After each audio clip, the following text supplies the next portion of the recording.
India market invest মাইন্ডসেটে আপনাদের স্বাগত। যা চ্যানেল নতুন এসেছেন তাদের করলো প্লিজ চ্যানেলটাকে সাবস্ক্রাইব করবেন, লাইক করবেন, বেল আইকনটা প্রেস করবেন, তার সাথে অল বাটনটা প্রেস করবেন, নোটিফিকেশন সঙ্গে সঙ্গে আপনাদের কাছে গিয়ে পৌঁছাবে। পাওয়ার সেগমেন্টের একটা দিগ্গজ কোম্পানি টাটা পাওয়ার। কোম্পানিটাকে দেখলে দেখাবে, দেখুন আজকের দিনে কোম্পানিটা প্রায় 0.5% মতন একটা নেগেটিভ রিটার্ন দিচ্ছে, যেখানে আর্লি মর্নিংয়ে কোম্পানিটা কিন্তু পজিটিভ ওপেন হয়েছিল। সেখান থেকে আরও ভালো ওপরে যাওয়ার চেষ্টা করেছিল কোম্পানিটা, অবশেষে প্রফিট বুকিং দেখা গেছে, এই কোম্পানিটা নিচে এসছে। আমরা যদি দেখলে দেখা যাবে, দেখুন লাস্ট 5 দিনে কোম্পানিটা প্রায় 3% মতন একটা ভালো আফসাইড মুভমেন্ট দেখিয়েছে, এবং লাস্ট 1 মাসে 1.5% দেখাচ্ছে। কিন্তু অরিজিনালি যদি আমরা দেখি লো থেকে দেখলে দেখাবে কোম্পানিটা 10% মতন একটা ভালো আফসাইড মুভমেন্ট দেখিয়েছে। তো এতটা মুভমেন্ট দেখানোর পরে কিছুটা প্রফিট বুকিং তো হবেই। যেখানে কোম্পানিটা বিজনেস কী করে, মেন যদি বিজনেস বলেন, মেন বিজনেস হচ্ছে সোলার এনার্জি। কোম্পানিটা সোলার রুফটপ নিয়ে কাজ করছে, গভর্নমেন্ট সোলার রুফটপ নিয়ে কাজ করছে, সোলার এনার্জি নিয়ে কাজ করছে, রিনিউয়েবল এনার্জি নিয়ে কাজ করছে। যেখানে এই কোম্পানিটা কিন্তু বেস্ট প্লেয়ার বলতে পারেন রিনিউয়েবল সেগমেন্টে, যেখানে সোলার রুফটপ বা সোলার এনার্জি নিয়ে তো কাজ করছে, তার সাথে এই কোম্পানিটা কিন্তু উইন্ড এবং হাইড্রো নিয়েও কাজ করছে।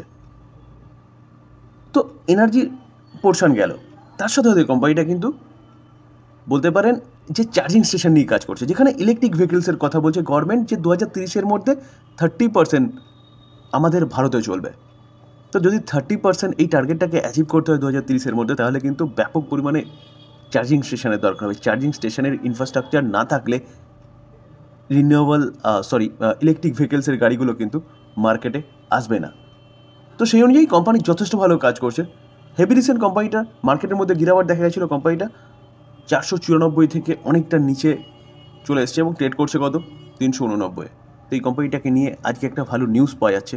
চলুন নিউজটা কী পাওয়া যাচ্ছে সেটা দেখে নিই।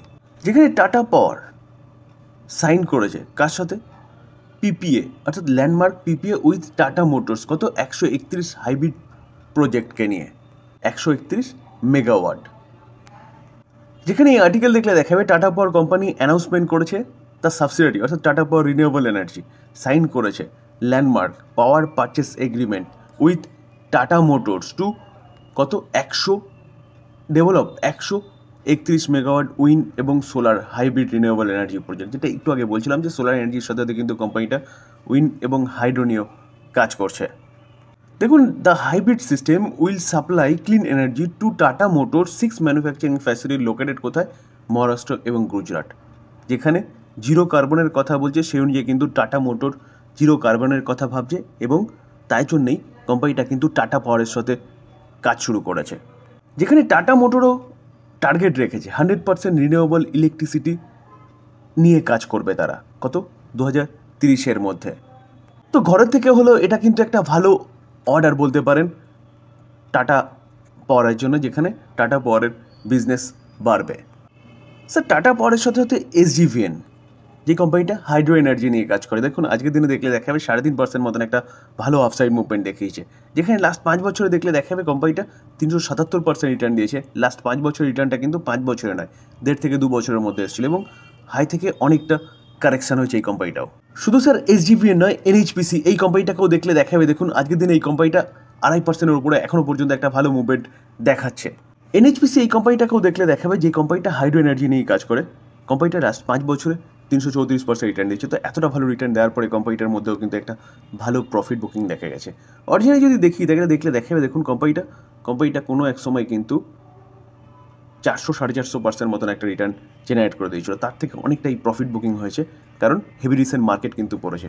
তো এখন দেখলে দেখা যাবে এই রিনিউয়েবল এনার্জি নিয়ে যেসব কোম্পানিগুলো কাজ করে, প্রতিকটা কোম্পানি কিন্তু এখন আবারও ভালো মুভমেন্ট দেখানো শুরু করেছে। দেখুন এনএইচপিসিকে দেখলে দেখা যাবে লাস্ট 1 মাসের মধ্যে কোম্পানিটা 7.5% মতন একটা ভালো মুভমেন্ট দেখিয়েছে, যদিও বা কোম্পানিটা তার লো থেকে দেখলে দেখা যাবে 10%-এর ওপরে কিন্তু মুভমেন্ট, প্রায় 11% মতন মুভমেন্ট দেখিয়েছে। যেখানে এসজিভিএন এই কোম্পানিটাকেও যদি দেখি, তার লাস্ট 1 মাসে কিন্তু কোম্পানিটা এখানে 2.5%-এর কাছাকাছি দেখাচ্ছে, কিন্তু লো থেকে যদি আমরা ক্যালকুলেট করি দেখলে দেখা যাবে এই কোম্পানিটাও প্রায় 12% মতন রিটার্ন জেনারেট করে দিয়েছে লো থেকে। তো এই হচ্ছে এই দুটো কোম্পানির বাড়ার পিছনে কারণ, যেখানে গভর্নমেন্ট রিনিউয়েবল সেক্টর নিয়ে কন্টিনিউয়াসলি কাজ করছে। জোম্যাটো, বা যার নতুন নাম কি হয়েছে ইথানল, শেয়ারটা আজকে 4% মতন জাম্প করেছে। জাম্প করার পিছনে কারণ কি, কারণ হচ্ছে গোল্ডম্যান স্যাক, যেখানে গোল্ডম্যান স্যাক বলছে কি margin boost from foreign ownership cap. এই আর্টিকেল দেখলে দেখাবে, দেখুন জোম্যাটো আজকের দিনে 4% মতন একটা ভালো মুভমেন্ট দেখিয়েছে। দেখানোর পিছনে যদি কারণ বলেন তাহলে কারণ হচ্ছে গোল্ডম্যান স্যাক, এবং গোল্ডম্যান স্যাক বলছে কি যে ব্লিঙ্কিট এবং জোম্যাটো এই দুটো কোম্পানি, অর্থাৎ ব্লিঙ্কিট হচ্ছে জোম্যাটোর সাবসিডিয়ারি, তো বলছে পোটেনশিয়াল মার্জিন আপসাইড হতে পারে, কারণ দুটো কোম্পানি কিন্তু ই কমার্স ও কুইক কমার্স নিয়ে কাজ করছে এবং ভবিষ্যতে এই কোম্পানিগুলো বিজনেস আরও বাড়তে পারে, কারণ business future oriented business. IndusInd bank আজকের দিনে দেখলে দেখাবে, দেখুন এখনও পর্যন্ত প্রায় 5% মতন ডাউন সাইডে চলছে, যেখানে কোম্পানিটা 6%-এর ওপরে নিচে চলে এসেছিল। তো ব্যাংকটার মানে খারাপ খবর পিছন ছাড়ছে না, এরকম একটা ব্যাপার। তো আজকের দিনে আরেকটা ব্যাড নিউজ পাওয়া যাচ্ছে, যার জন্য কোম্পানিটা এতটা ডাউন সাইড মুভমেন্ট দেখিয়েছে।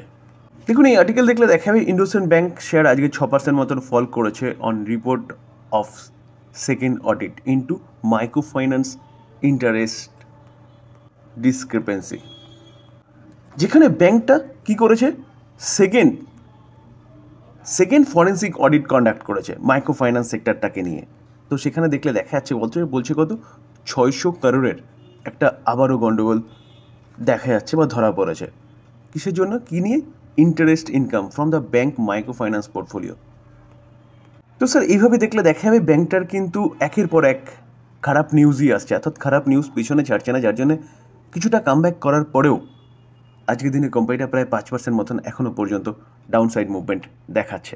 স্যার ডিসক্লেমার দিয়ে রাখি, এই ভিডিওতে যেসব কোম্পানিগুলো নিয়ে আলোচনা করলাম সেসব কোম্পানিগুলোর সম্বন্ধে নিউজ পাওয়া যাচ্ছে বলে সেগুলো আপনাদের সামনে তুলে ধরার চেষ্টা করলাম, কারণ আমরা হচ্ছে লং টার্ম ইনভেস্টার।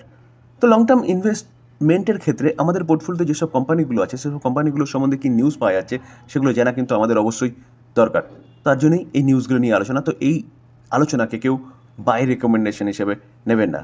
বাই করার আগে নিজে ভালো মতন অ্যানালাইসিস করবেন, নিজের রিস্ক বুঝবেন, তারপরে গিয়ে বাই করার কথা চিন্তা ভাবনা করবেন, বা আপনি আপনার ফাইন্যান্সিয়াল অ্যাডভাইজারের সাথে কথা বলে নিয়ে তারপর বাই করবেন। আলোচনা এই পর্যন্ত। যদি ভালো লাগে, যা চ্যানেল নতুন এসেছেন তার করলে প্লিজ চ্যানেলটাকে সাবস্ক্রাইব করবেন, লাইক করবেন, বেল আইকনটা প্রেস করবেন, তার সাথে অল বাটনটা প্রেস করবেন, নোটিফিকেশন সঙ্গে সঙ্গে আপনাদের কাছে গিয়ে পৌঁছাবে। থ্যাংক ইউ, ভালো থাকবেন।